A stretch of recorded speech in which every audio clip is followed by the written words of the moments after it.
Her diamond ring flashed as she shoved the folder toward me across the polished table. "We need a fresh face." Caroline Cross's words cut through the boardroom like a blade, delivered with the kind of dismissive smile only privilege can perfect. She didn't hesitate, didn't soften, didn't bother to hide the disdain in her tone.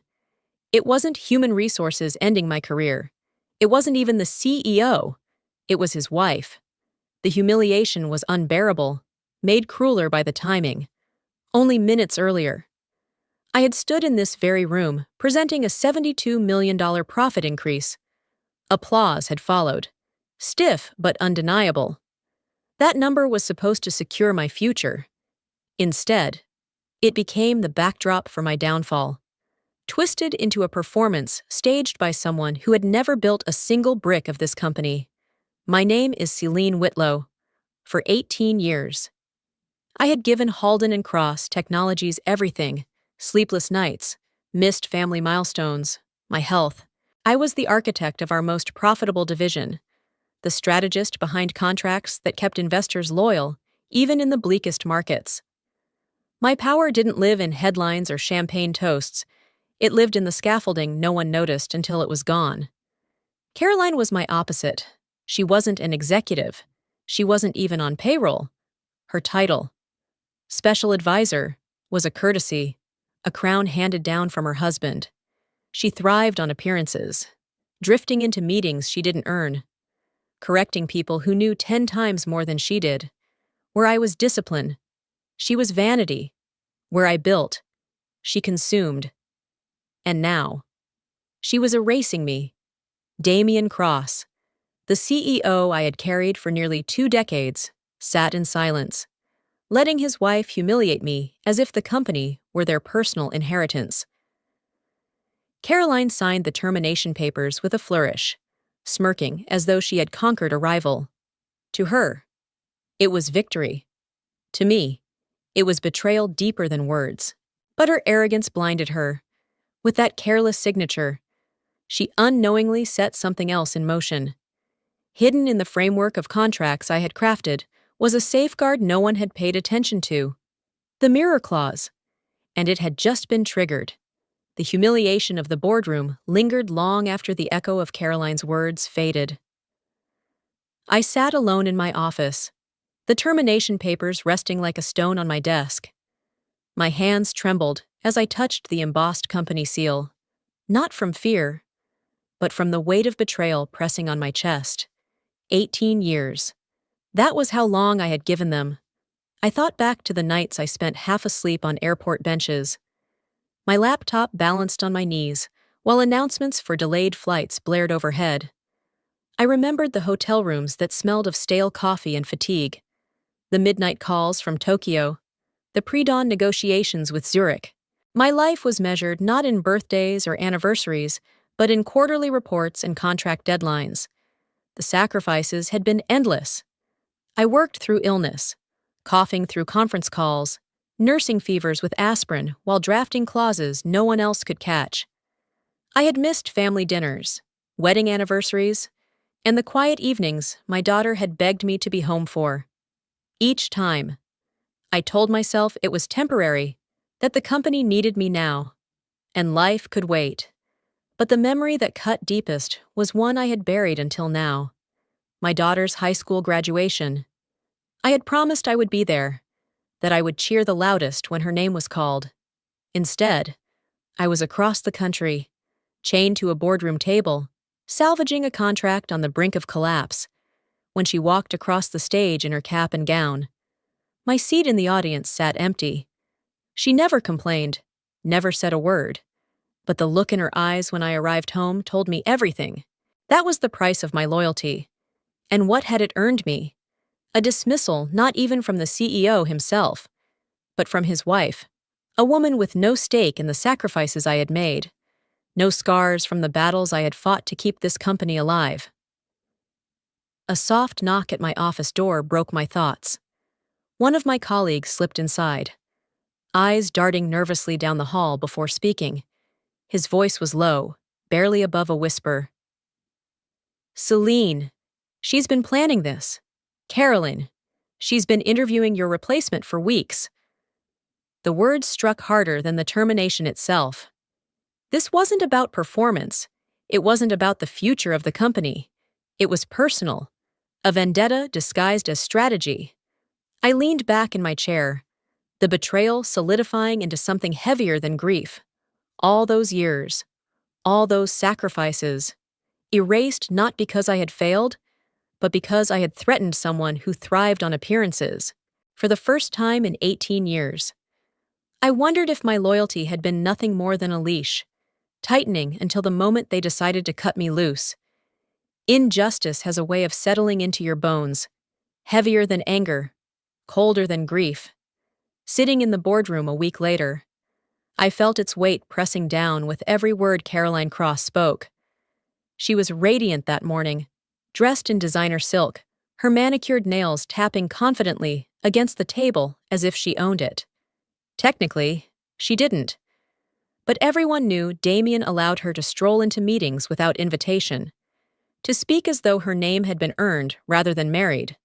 Across from her sat the division heads, the people I had led for nearly 2 decades. I had built their budgets, defended their projects, and kept their teams afloat through storms. Yet today, their eyes shifted uneasily between me and Carolyn, the air thick with unspoken tension. The contrast between us had never been clearer. I was the strategist who worked in silence, my victories hidden in contracts and clauses, in deals so carefully constructed they could withstand markets collapsing around them. My power had always been invisible scaffolding, the kind no one applauds, but everyone depends on. Caroline was the opposite, loud where I was quiet, shallow where I was precise.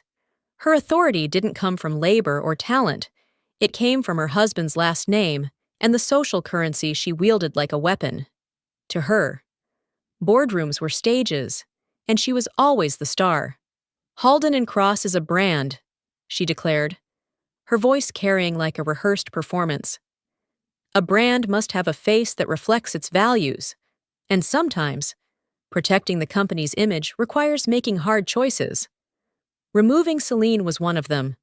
Her words hung in the air like smoke, protecting the company's image, as though the $72 million I had delivered was somehow bad publicity, as though years of sacrifice could be reduced to a blemish on her carefully polished mirror. I glanced at Damien, hoping, perhaps foolishly, that he would correct her, that he would acknowledge the absurdity of her claim. But he didn't. Instead, his gaze drifted away from mine, fixing on the conference screen as if I weren't even there. That avoidance spoke louder than words. His silence wasn't neutrality, it was complicity. The betrayal tightened in my chest. Damien knew what I had given this company. He knew the contracts I had secured, the markets I had opened, the personal sacrifices I had buried. And yet, in this moment, he allowed his wife's vanity to redefine me, from indispensable to disposable. I wanted to stand, to call out the farce playing out in front of me. But the injustice was paralyzing. It wasn't just the insult of being removed. It was the realization that truth and labor had no weight here. Appearances did. And Caroline wore appearances like armor. She smiled as the room stayed quiet, her victory undisputed. This company, she added with a smirk, is better without distractions. And just like that, 18 years of dedication were erased, not by failure, but by theater. In the private lounge above the boardroom, Caroline Cross raised a crystal glass of champagne. Damien sat beside her, his tie loosened, a tired but satisfied grin on his face. "To us," she said, her eyes glinting with triumph. "We finally cut out the problem." Damien chuckled, clinking his glass against hers. "Celine was always too ambitious, too dangerous. You were right, she had to go." Their laughter floated faintly down the hall, a cruel counterpoint to the silence in my office as I boxed up the remnants of 18 years. One by one, I placed framed photos, notebooks, and awards into a cardboard container. My fingers lingered on the service watch the company had given me after 15 years, a token of loyalty that now felt like mockery. Colleagues passed my door, but none of them stopped. Some offered a fleeting glance, quickly lowering their eyes. Others didn't look at all. The silence pressed heavier than Caroline's words, as though my very presence had become radioactive. No one dared acknowledge me. No one wanted to risk their own standing by showing compassion. It was this, more than the firing itself, that hollowed me out. The quiet erasure. The way a room full of people who had once depended on me now pretended I wasn't there. Betrayal hurts, but isolation is its echo, louder than any insult. I pulled open the bottom drawer of my desk to grab the last folder. That's when my eyes fell on a thin, leather-bound draft buried beneath old reports. My breath caught. The mirror clause. Months earlier, in the dead of night. I had drafted it as a safeguard. At the time, it felt like a whisper of paranoia, an extra line tucked deep within the licensing framework of our newest contract. It wasn't designed for revenge. It was protection, a shield against exactly this kind of erasure. The clause was simple but devastating. If I was removed without explicit authorization from the CEO himself, projected profits would invert automatically. Gains would become liabilities. A mirror image reflecting the arrogance of those who thought they could discard the architect without consequence. And Caroline, so eager to show her dominance, had signed the papers herself. I held the draft in my hands, my humiliation cooling into something sharper. Their celebration upstairs was premature. They thought they had silenced me, erased me, but the truth was already set in motion, waiting quietly in the fine print they hadn't bothered to read. For them, tonight was a toast. For me, it was the beginning of something else entirely. The office was nearly empty by the time I unfolded the draft across my desk. The laughter and toasts from the executive lounge had faded, replaced by the hum of fluorescent lights and the faint scratching of the janitor's broom down the hall. I smoothed the thin sheets of paper with steady hands, the words leaping back at me from the past, like an old ally waiting patiently in the dark. The mirror clause. I read it slowly, each line etched with the clarity of long nights spent perfecting it. If the lead architect of the division is removed without direct written authorization from the chief executive officer, projected profits shall automatically invert to equivalent liabilities. There it was. Simple, clean, brutal. I hadn't written it with vengeance in mind. That was never who I was. I wrote it as a shield. Months earlier, I had watched a loyal colleague, 30 years of service, wiped from the company ledger overnight. No fanfare, no farewell. One day, his office was full. The next, it was a hollow shell. His contributions vanished as if they had never existed. His name scrubbed from contracts he had built line by line. That image haunted me. The silence that followed him out the door was the same silence I felt today from my own colleagues. And so, I had written the clause, embedding it like a steel thread into the framework of our newest, most lucrative licensing contract, not to destroy, but to protect, to ensure that erasure carried a cost. And now, by the arrogance of one woman, it had been triggered. My eyes lingered on the critical line, authorization from the chief executive officer. Caroline had signed my termination, not Damien. Her flourish of ink was all it took. She had believed it proved her power. In truth, it proved her ignorance. I leaned back in my chair, the humiliation of the boardroom receding like a tide.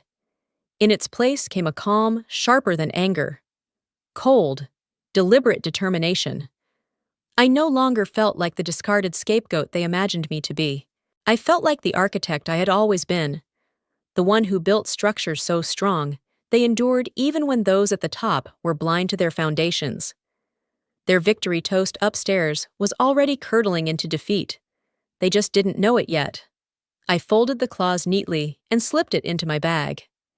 My exit from Halden and Cross would not be remembered as a quiet erasure. It would be remembered as the moment their arrogance met the fine print, and I would not have to raise my voice to make it happen. The cafe was warm, filled with the hiss of steaming milk and the low murmur of morning conversations. I sat by the window, my coffee untouched, the termination letter folded neatly and tucked into my leather bag. Proof. Evidence. A souvenir of arrogance disguised as authority. I wasn't pacing. I wasn't wringing my hands. My pulse was steady, my breath even.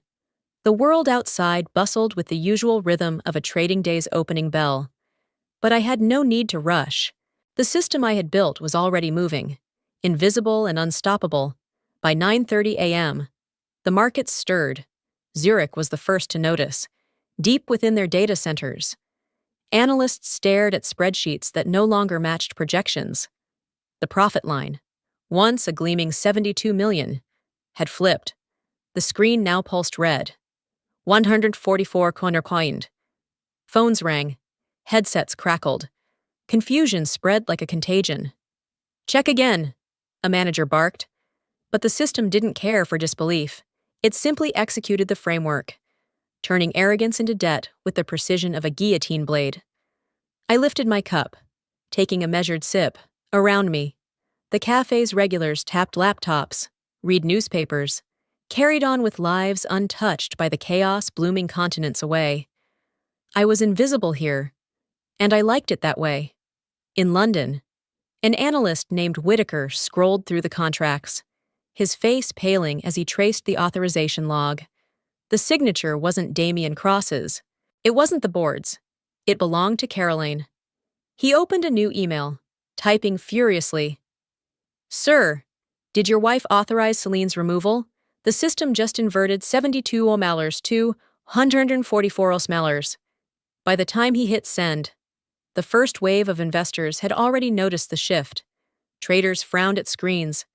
Algorithms fired off automated sell orders. And the opening minutes of the trading day began to tremble with instability. I folded the termination letter once more, sliding it deeper into my bag. The embossed seal pressed faintly through the paper. The weight of my erasure transformed into leverage. It wasn't just a dismissal letter, it was a trigger. The tension in the air was something only I seemed to sense. Not in the cafe, but in the world beyond its glass panes. It was the feeling just before a storm breaks, when the clouds gather and the wind holds its breath. I had lived enough years in corporate warfare to know when a tide was about to turn. Damien didn't know yet. Caroline certainly didn't. They were probably still basking in their false victory, congratulating themselves on eliminating me. But the emails had started. The numbers had flipped. The first cracks in the glass had formed.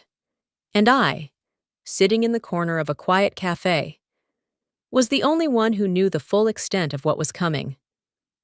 By 11 o'clock a.m., the calm rhythm of the trading floor had collapsed into chaos. Monitors across 3 continents blazed red, numbers tumbling faster than analysts could read them. The air filled with the metallic clang of phones ringing off their hooks, voices overlapping in panic. Traders shouted orders, their words a frantic blur. Sell! Get out now! While algorithms dumped stock at a speed only machines could maintain. What had begun as confusion was now an avalanche. The 72 million in profits had inverted, dragging 144 million into the abyss. Investors who had celebrated my report only days ago were now demanding explanations, their fury pounding against the company's walls like a storm surge. I wasn't there to hear it. I sat quietly in the cafe, finishing my coffee, letting the hum of ordinary life buffer me from the collapse. A barista laughed at a customer's joke. A child pressed his hand against the glass, fascinated by the pigeons outside. To the world around me, nothing extraordinary was happening, but I knew the empire I had built was crumbling one contract at a time. Inside Halden and Cross, the mood was darker. Employees gathered in clusters, staring at screens that no longer promised security but hinted at ruin. Rumors ran wild, layoffs, shutdowns, whole departments dissolved to appease investors. People whispered about mortgages, medical bills, college tuition. The fear was no longer abstract, it was personal, visceral. They knew that a collapse this size didn't just destroy numbers, it destroyed lives. And then Damien arrived. The glass doors of the lobby slammed open as he stormed inside, his voice cutting through the din like a whip. "What the hell is going on?" His face was flushed, his steps rapid. A man who had lost control but couldn't admit it. He barked orders at assistants, shoved past managers, demanded updates from traders who could barely keep their composure. The calm, polished executive mask was gone. What remained was raw panic. When the IT team finally pulled up the internal authorization log, silence fell heavier than any scream. On the main screen, highlighted in stark black and white, was the signature that had triggered the mirror clause. Not Damien's, not the board's, Caroline's. Gasps rippled through the room.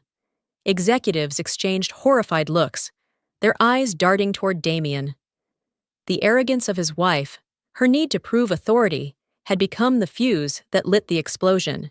What she had intended as a display of dominance now stood as documented proof of recklessness. The news spread like wildfire through the building. Caroline had signed away $72 million in profits, turning them into $144 million in debt. Her flourish of ink had brought the company to its knees. Damien's roar echoed down the trading floor. "This cannot be real." But the screens didn't lie. Investors didn't care about his denial. And his employees, those who had once looked to him for stability, now stared at him with fear, resentment, even betrayal. Back at the cafe, I folded the receipt for my coffee and slid it into my bag beside the termination letter. My pulse remained steady. The chaos was theirs now, not mine. I had carried this company on my shoulders for nearly 2 decades, and in return, they had erased me. But the foundation I left behind was not designed to hold their arrogance. The avalanche had started, and there was no stopping it. By mid-afternoon, the storm had reached its peak. Investors flooded the phone lines, media outlets circled like vultures, and employees clung to whispers of layoffs that seemed more real with every tick of the plunging stock price. The empire was hemorrhaging, and at the center of it stood Damien Cross, sweating, furious, and unraveling. He found me in the lobby, as though dragging me back could somehow patch the hole. His footsteps were sharp against the marble, his voice rising before he even reached me. "Celine!" the shout echoed, drawing stares from staff who froze mid-step. "You will fix this, right now. You will reverse whatever the hell you did." I stood calmly, my bag at my side, the termination letter still folded neatly inside. His desperation clashed with my composure, and that only fueled his anger. "There's nothing to reverse," I said evenly. "You signed the framework months ago. Every clause, every safeguard, it was there. You knew it. You knew." His face darkened, veins standing out along his temples. "Don't lecture me, Celine. Undo it." I shook my head. "This isn't my doing. Damien, the system only responds to the authority it recognizes, and it recognized your wife's signature, not yours." For a moment, silence hung heavy between us. The staff nearby stared, horrified, at the unraveling of their CEO in public. His mask of control, the calm, commanding figure investors once trusted, slipped entirely. Then came the breaking point. Across the company's internal channels, an email began circulating, leaked from Caroline's account. In it, she had written gleefully to a confidant, "Finally cut Celine loose. Damien never had the spine to do it, but I did. She was a threat, and I showed everyone who really runs this place." The message spread like wildfire through investor networks. Screenshots hit trading floors, whispered first as rumor, then confirmed as fact. It was the kind of proof that needed no interpretation. Caroline's arrogance laid bare, her recklessness immortalized in her own words. Around us, phones buzzed as employees read the leak in real time. The air was electric with disbelief. Damien's authority was crumbling in front of his own staff, and he knew it. His composure snapped. He grabbed the edge of a desk, leaning toward me, his voice breaking into a shout that carried through the open lobby. "Celine! Fix this before it destroys everything!" My name, hurled like a curse, rang through the silence that followed. For the first time in his career, Damien looked weak, desperate, frantic, stripped of the illusion that had shielded him for years. I didn't flinch. "You destroyed it yourself," I replied softly. "You just didn't see it coming." His employees did, and in their eyes, I could see the truth dawning. The downfall wasn't mine. It was his. By evening, the headlines were everywhere. CEO loses $144 million in 1 hour. Wife's signature to blame. It ran across television tickers, dominated financial websites, and flashed on the phones of every investor from New York to Singapore. Commentators dissected the collapse with relish, playing clips of Damien's past speeches about discipline and responsibility, alongside screenshots of Caroline's leaked email. The contrast was damning. At Halden and Cross headquarters, the board called an emergency session. Executives filed into the glass-walled chamber, their faces gray with exhaustion, their voices clipped and tense. For years, they had tolerated Damien's arrogance because he delivered results. But now, with $144 million in liabilities staining their balance sheets, he was radioactive. Caroline was nowhere to be found. Her office stood empty, her phone unanswered. Some whispered that she had fled the country. Others claimed she was hiding at a private estate.